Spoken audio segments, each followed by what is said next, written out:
Aujourd'hui, on va résoudre quelques exercices de la partie mécanique, exactement les exercices du deuxième contrôle sérieux, deuxième semestre.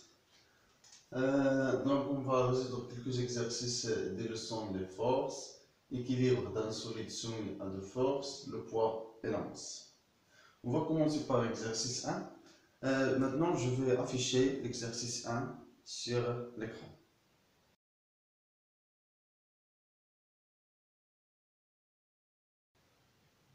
On va résoudre maintenant l'exercice 1, c'est-à-dire on va préciser quel corps qui est en équilibre. Voilà.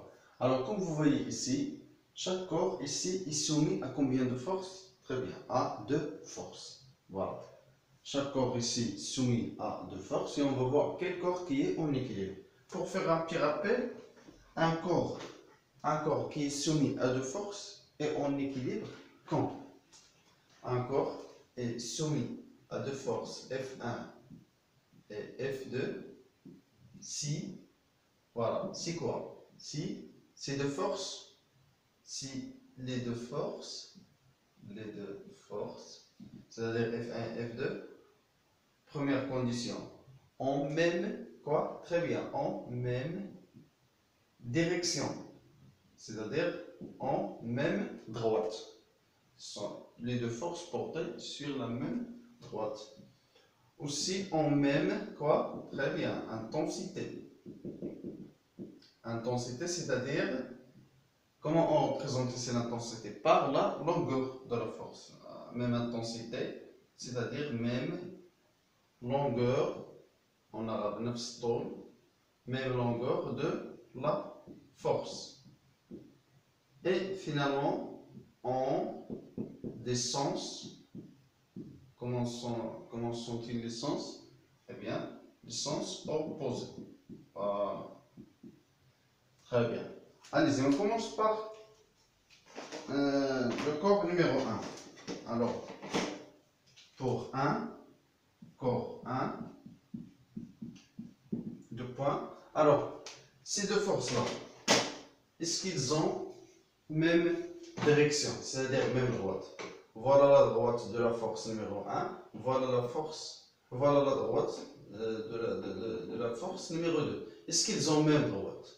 Non. Ils sont parallèles, oui. Ils sont parallèles, regardez. Ils sont parallèles. Mais est-ce qu'ils ont même droite? La même droite? Non. Donc, ce équilibre numéro 1 n'est pas en équilibre car les deux forces n'ont pas la même droite ou bien n'ont pas la même direction. Donc, on va écrire ici corps 1. On va écrire non car les deux forces n'ont pas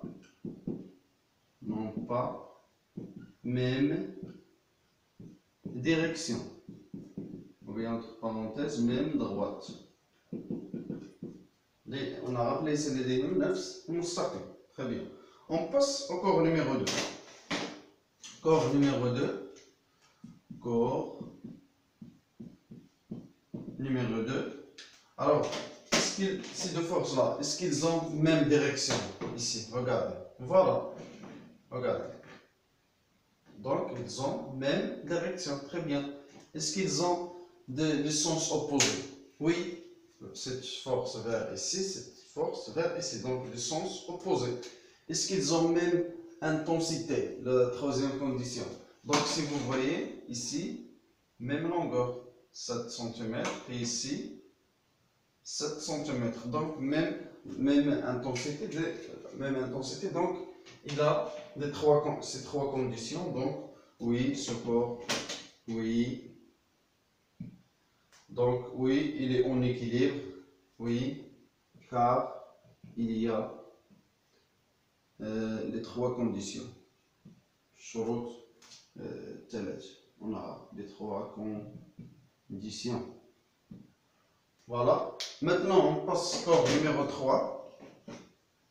Je vais laisser ce rappel-là. Corps numéro 3. Alors, corps numéro 3, voilà. Donc, est-ce que les deux forces ont même direction? Oui, voilà. Ils ont même direction, comme vous voyez, même droite. Des sens opposés.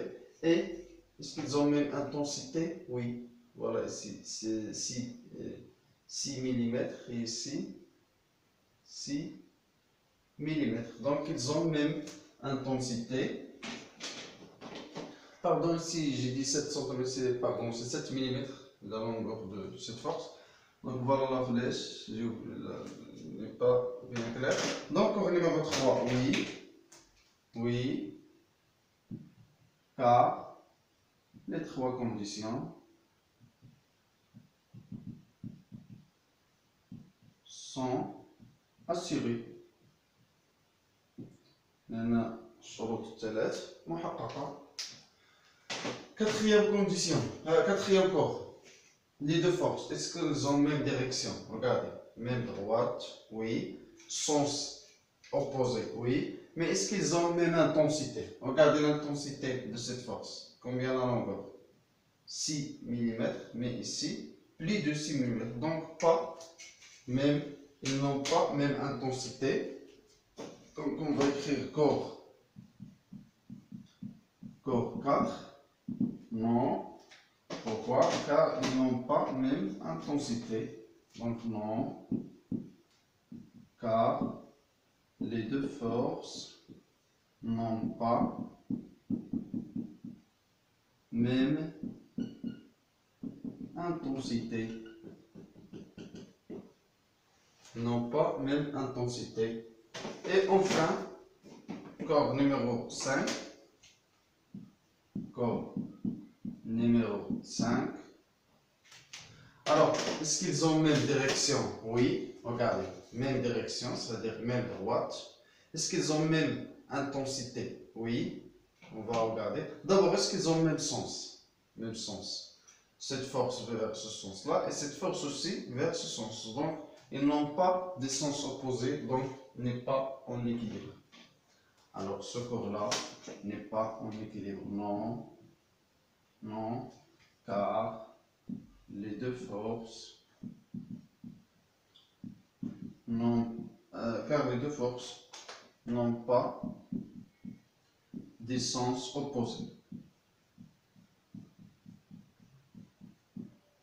Normalement, pour que le corps soit en équilibre, ces deux forces doivent des sens normalement opposés. Mais ici, il n'y a pas de sens opposé. Je vais vous donner un exemple. Par exemple, ce corps-là. Alors, si, par exemple ici, ou bien ici. Alors, cette force est vers quoi? Vers votre gauche et celle-là vers droite. Donc, si je fais les mêmes forces comme ça, donc le corps est en équilibre. Si, par exemple, on applique ces forces-là, celle-là vers ici et celle-là, regardez, celle-là, cette force qui est à droite, elle est vers ici et celle-là vers ici. Donc, si je mets comme ça, donc le corps soit en rotation. Donc, le corps est en rotation. Si j'applique ces deux forces-là, celle-là et celle-là. Donc, pour le corps soit en équilibre, donc les deux forces doivent en même. Normalement, ces deux forces-là doivent avoir même direction, même intensité et des sens opposés. On passe maintenant à l'exercice 2. Je vais maintenant afficher l'exercice 2 sur l'écran.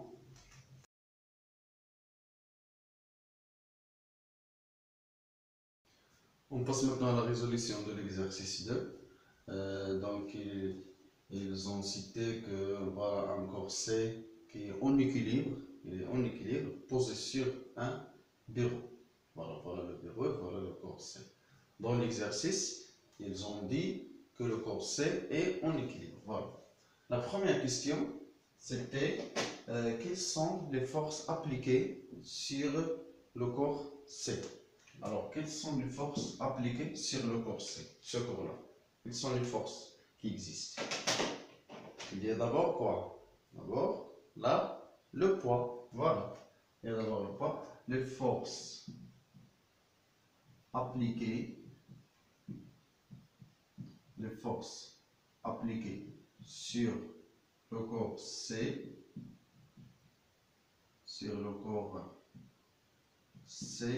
sont deux points. Donc il y a P, le poids,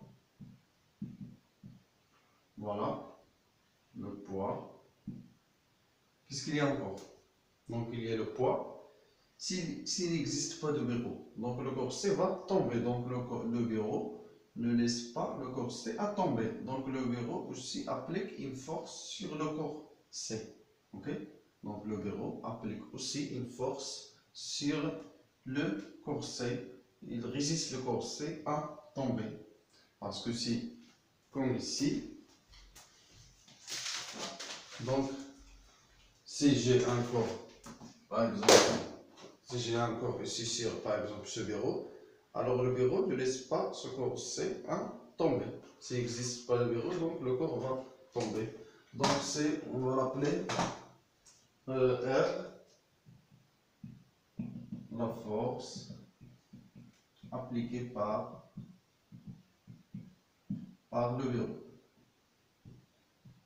Voilà, donc il y a deux forces.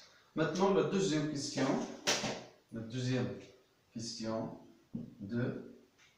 donc déterminer l'intensité des poids P, sachant que la masse égale, donc on va écrire l'intensité P du poids, l'intensité P des poids. Qu'est-ce qu'on a?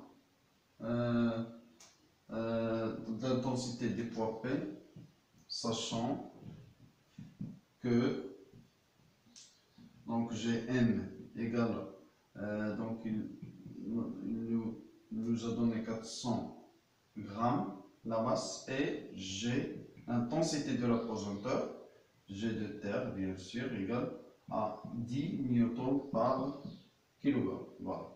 On veut déterminer l'intensité des poids. Alors on a la relation P égale à quoi? Égale à M fois G.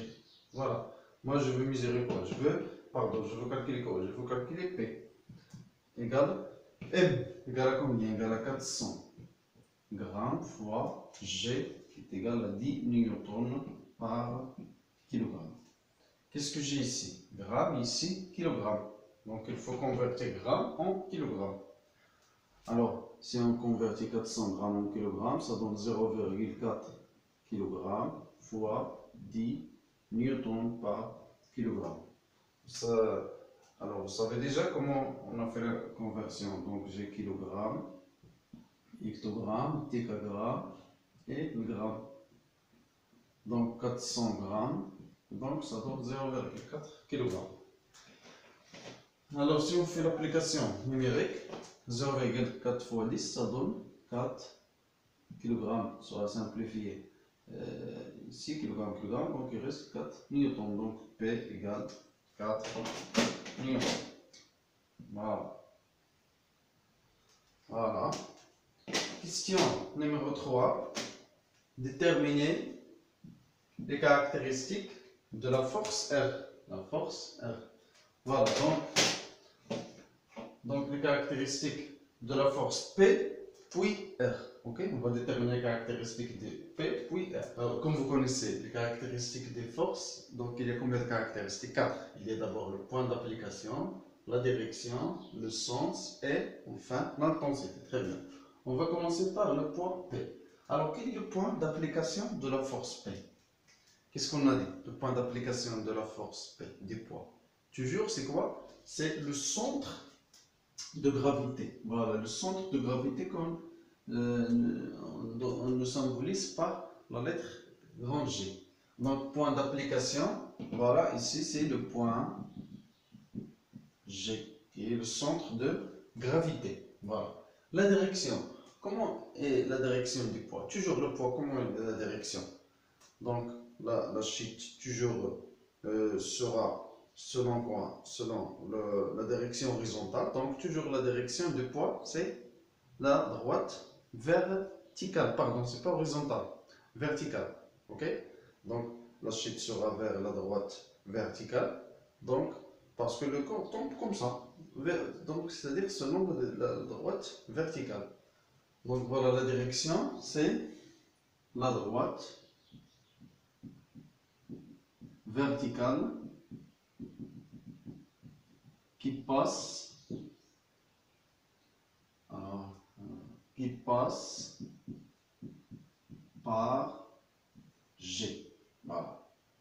La droite verticale qui passe par G, la direction. Le sens, toujours le poids vers le bas. Vers le bas. Et intensité, on a déjà calculé l'intensité ici, on a trouvé 4 newtons. Voilà. Maintenant, on passe à la force R. Donc la force R, donc c'est la force du bureau. Donc point d'application. Alors comment était le contact entre le corps C et le bureau?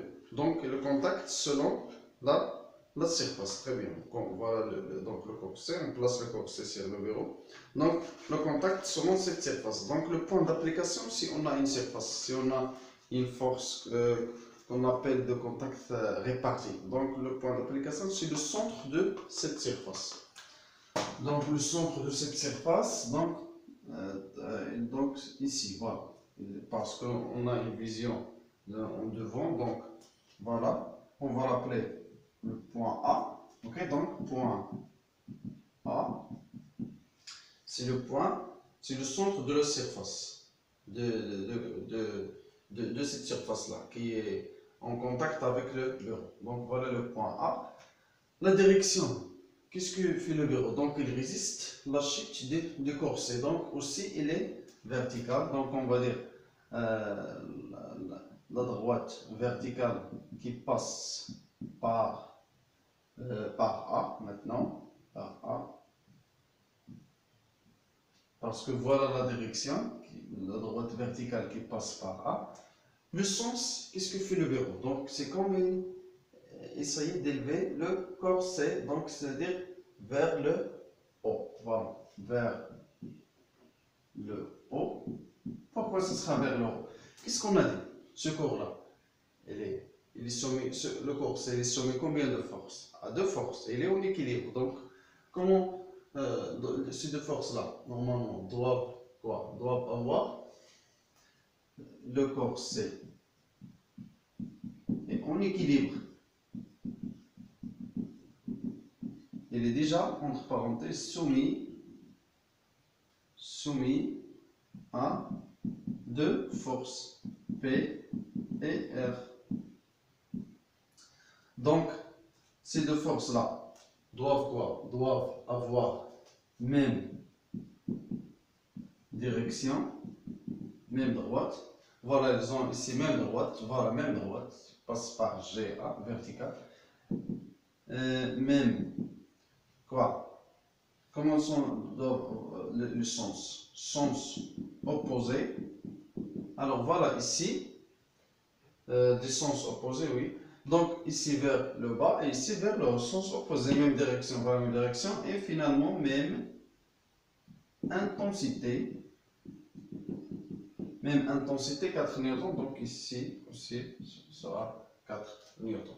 Et on a terminé la question numéro 3. Maintenant, quatrième question, c'est représenter les deux forces P et R. Donc on va représenter maintenant les deux forces P et R.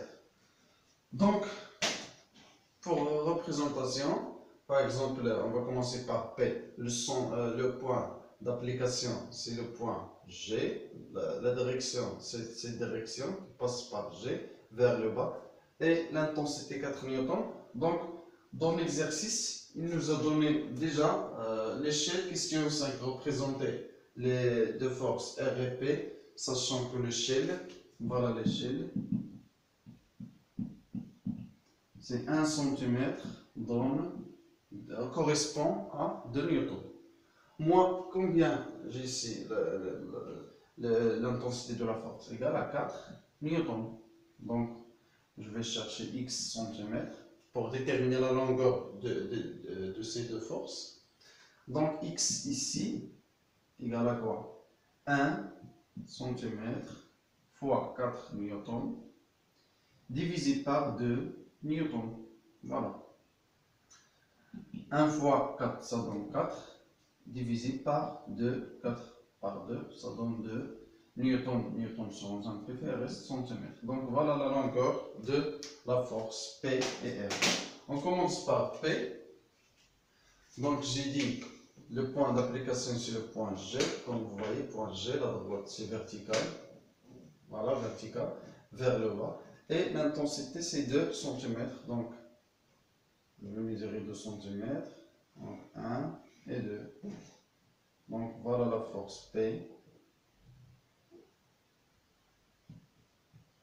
Voilà la force P, 2 cm vers le bas. Maintenant, je vais représenter R. R, le point d'application, c'est le point A. La direction aussi verticale. Maintenant, vers le haut. Et la longueur, c'est l'intensité 4 Newton. 4 Newton correspond à 2 cm. Donc, maintenant, je vais commencer par ce point-là. Pas ce point-là. Ce point-là. Donc, voilà, maintenant. Donc 1 et 2, et voilà la force R. Et voilà la force R. Il commence du point A et le P commence du point G. Maintenant on passe à l'exercice 3. Vous pouvez mettre la vidéo en pause pour lire attentivement les questions.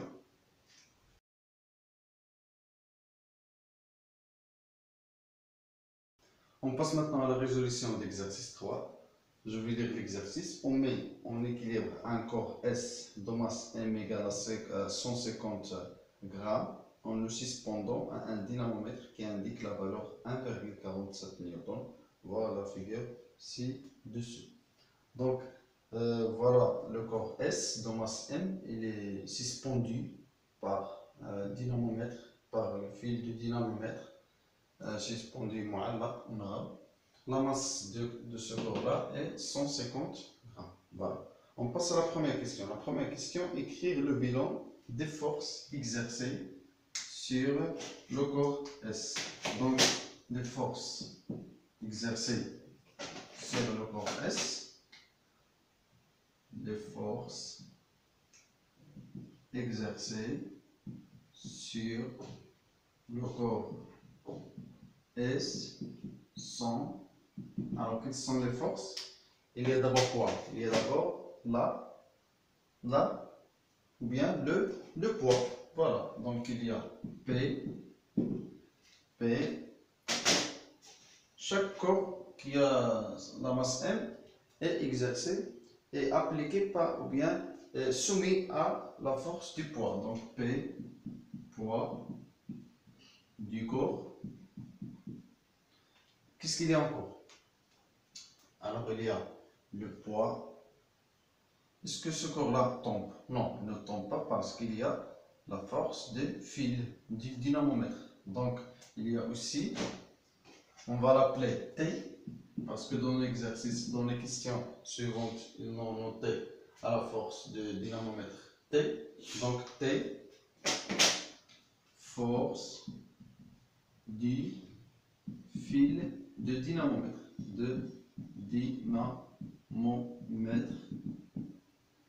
Force du fil du dynamomètre appliquée sur le corps. Appliquée sur le corps S. Voilà. On passe maintenant à la deuxième question. Donc il y a deux forces, P, le poids, et la force que exerce ce fil-là des dynamomètres.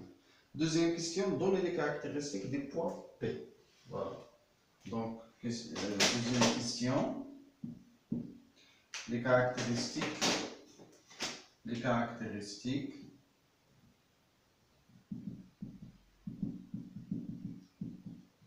du P, c'est-à-dire de la force P. Voilà. Donc les caractéristiques, il y a 4 caractéristiques, comme vous connaissez. Point d'application.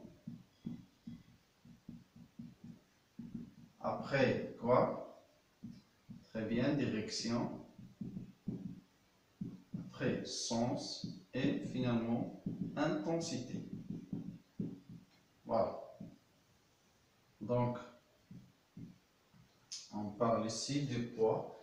Point d'application, c'est toujours, très bien, le centre de gravité G. Donc, centre de gravité.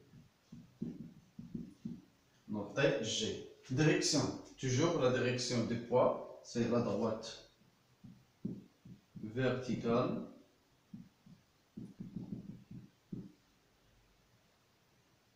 qui passe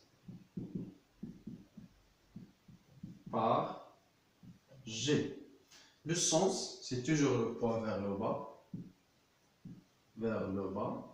toujours le poids vers le bas. Intensité, donc pour déterminer l'intensité des poids de ce corps-là, par exemple, je veux déterminer l'intensité des poids de ce corps-là, donc il suffit de lier ce corps-là avec un dynamomètre, c'est-à-dire on va suspendre ce corps-là par le dynamomètre et on va voir la valeur affichée par le dynamomètre. Donc c'est ça ce qu'on a fait ici. Donc déjà le corps il est suspendu par ce dynamomètre. Le dynamomètre ici affiche combien? 1,47 newton. Donc c'est la valeur de l'intensité du poids. 1,47 newton. Très bien. On passe maintenant à la question numéro 3. Écrire les conditions d'équilibre d'un corps soumis à deux forces. Donc les conditions d'équilibre. Les conditions d'équilibre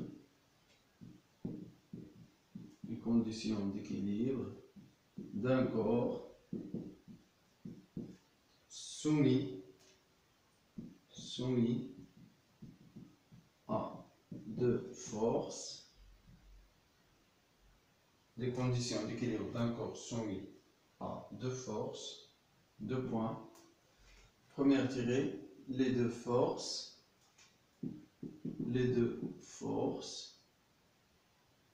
deux points. Première tirée, les deux forces, deux points. En quoi? Même direction. Voilà.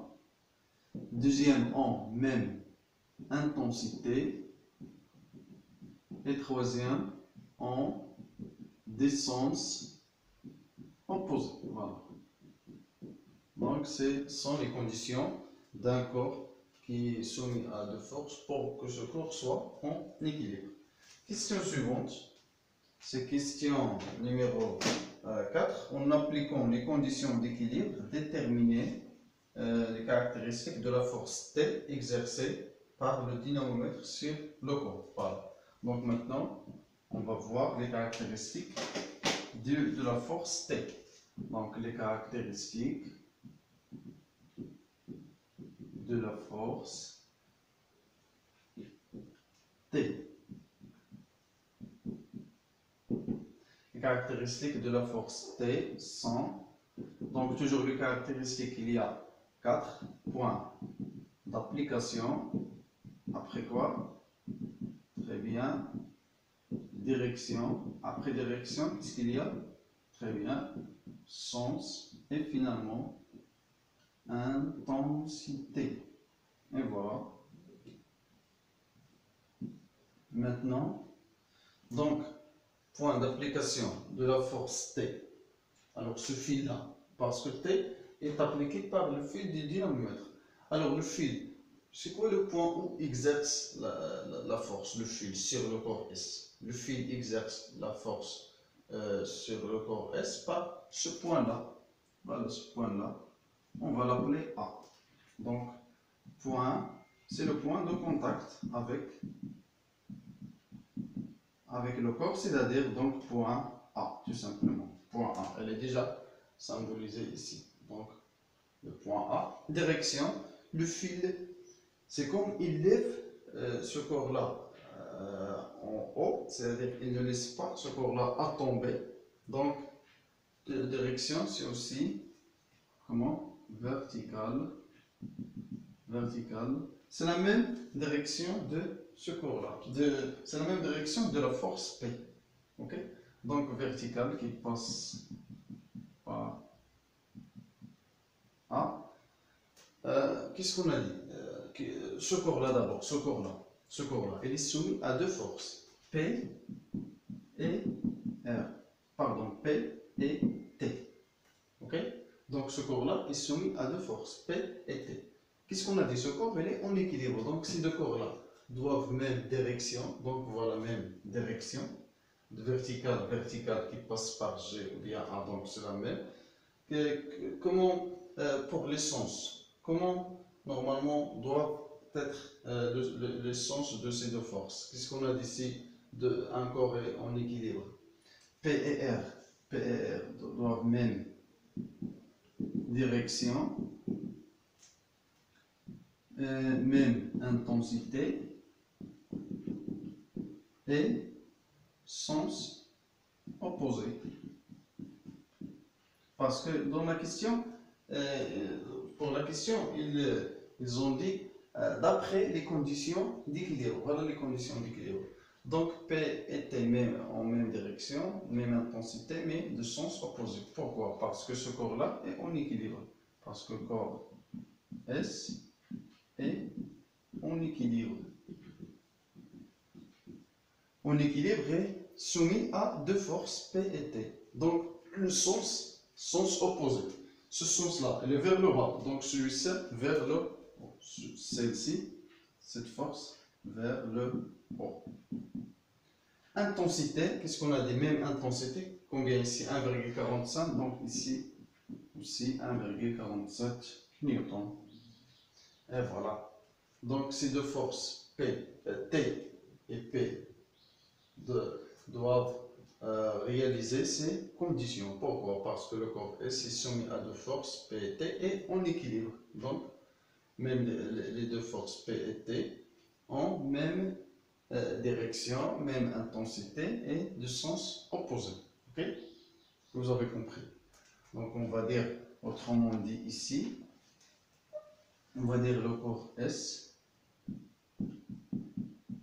est soumis à deux forces P et T et il est en équilibre,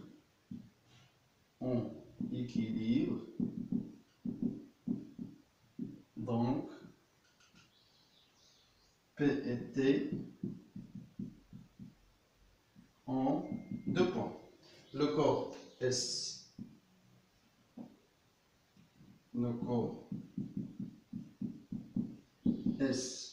est soumis à deux forces P et T et il est en équilibre, donc P et T en même direction, voilà la même direction, même intensité, 1,47 newton, 1,47 newton, sens opposé, celle-là vers le haut et celle-là vers le bas.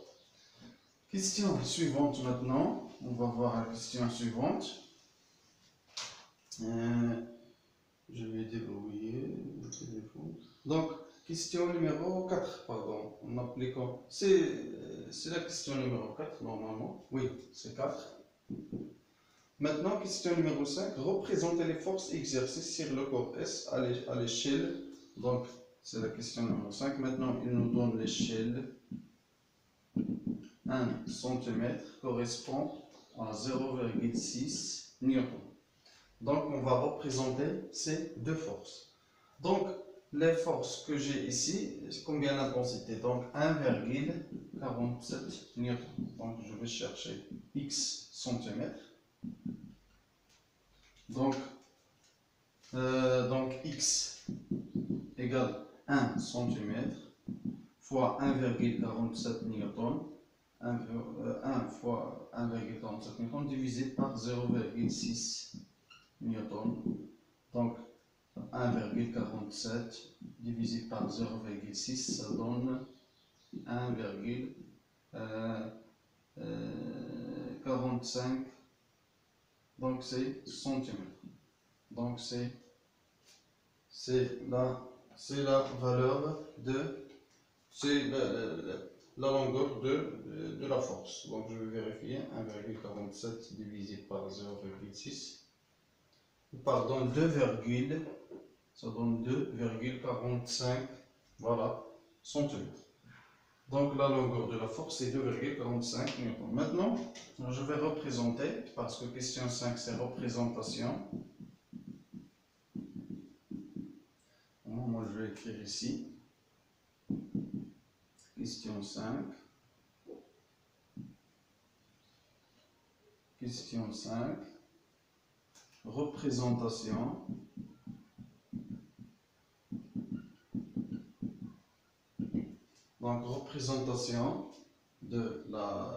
des forces P et R, représentation de P et T, de P,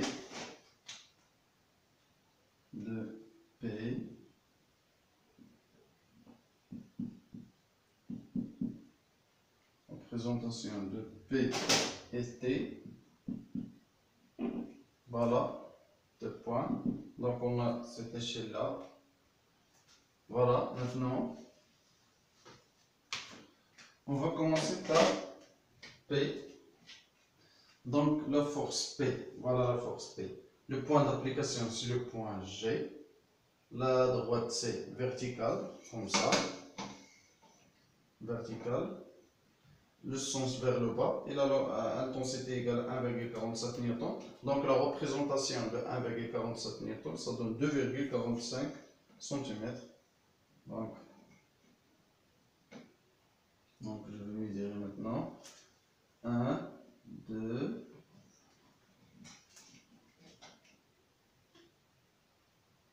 donc, pardon. Je vais commencer par le point d'application, c'est le point G, ce point-là, qui est au milieu. Donc je vais commencer par ce point-là. Voilà le point G. Donc 1 cm, 2,45, donc à peu près ici. Voilà la force P. N'oubliez pas la force. Donc, on a commencé par le point G, le centre de gravité, et la longueur ici, c'est 2,45 cm. Ok, vers le bas. Maintenant, la question suivante, c'est, la force suivante, c'est T. On va maintenant représenter T. Donc, je vais utiliser autre couleur. Alors, pour représenter T, le point d'application maintenant, c'est le point A, vertical, vers le haut. Et c'est combien maintenant? C'est combien? 1,47 newton. Il aussi correspond à 2,45 cm. Donc voilà, 1, 2. Et voilà. Et voilà la force T. La force T, on a commencé du point A, le point d'application, point A, vertical vers le haut. Et la longueur 2,45 cm. Parce que 2,45 cm correspond à 1,47 newton. Okay? Si je dessine 1 cm, la longueur de la force 1 cm, elle correspond à 0,6 newton. Mais pour dessiner une force qui est correspondant à 1,47 newton, donc la longueur devra être 2,45 cm. La dernière question maintenant, c'est calculer la valeur de l'intensité de la pesanteur sur Terre. Donc on va déterminer maintenant l'intensité de la pesanteur sur Terre. C'est la dernière question. Question numéro 6. Donc, question numéro 6, on va déterminer l'intensité de la pesanteur. L'intensité de la pesanteur sur Terre, c'est-à-dire G, Terre. Donc on a le poids, P, l'intensité du poids égale à M fois G. Terre, parce qu'on est sur la Terre ici, on a fait cette expérience sur la Terre. On cherche quoi? On cherche G Terre, donc G Terre égale à P sur M égale P égale à 1,47 newton et la masse égale à 150 grammes. 150 grammes. Je dois convertir quoi? Grammes en kilogrammes parce que l'intensité, parce que l'unité internationale de la masse c'est kilogramme. Donc 1,47 newton divisé par 0,15 kg. Et on va faire l'application numérique. On va utiliser calculatrice. Donc 1,47 divisé par 0,15. Donc ça donne 9,8. L'unité newton sur kilogramme. Newton sur kilogramme. Et voilà, G terre. On a trouvé le résultat final. Voilà, G terre, l'intensité de la pesanteur sur terre. J'espère que vous avez bien compris la résolution de ces 3 exercices. La prochaine vidéo, on va commencer la partie d'électricité. À bientôt.